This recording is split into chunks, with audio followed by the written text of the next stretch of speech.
So we have these little banners and or buttons, whatever you want to call them.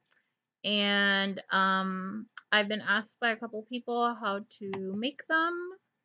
So I thought I would just like show you how I did it. It's not very hard. Um, First you have to go on your computer and type search and search for paint. Everyone should have paint and it'll pop up. I'm going to send you guys a template with this. You can customize it and make it whatever you want it to be.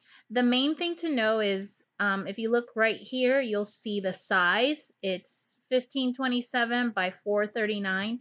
You want to make sure that your graphic is not too much bigger than that. Otherwise, it'll just kind of consume your page and you're not going to like that. So you just go to the text box here and you can enter in, it goes up to 72, but you could enter in a larger number if you want for the text size. And you can type in whatever you want, change the color, the font, make it cute, make it ugly. It's up to you.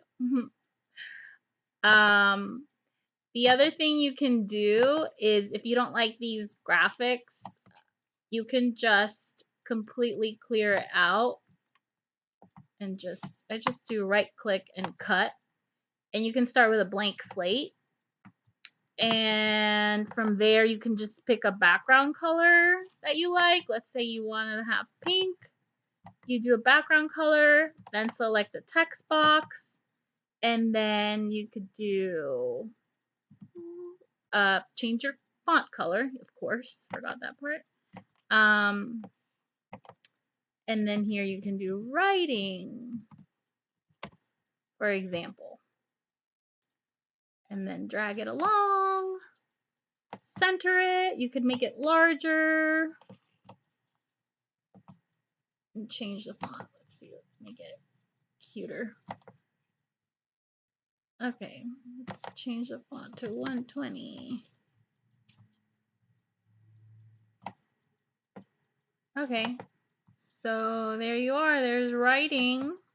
And now you just file, save as, writing, put it in whatever folder you want. Make sure you save it as a JPG file.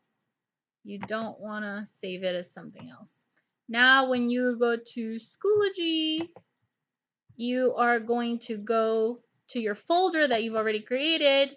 You're going to click on the little wheel, little cog wheel. And Schoology is not working right now, so this tutorial is officially ruined. Just kidding. We're gonna, yeah, there we go. So here, I already have one in there, but let's pretend I don't have one in there, right? So you're just going to click on the space, and then you're gonna go to insert content, image, attach file, and find the banner that you made. So there's my pink one. Now you're going to do save changes. You won't see it right away, but after you save changes, see here it is below the other one. It'll be on your site. I hope that's helpful to somebody who wants to be more organized or make their page cuter for their kids. And if not, well, don't use it. Bye. Have fun.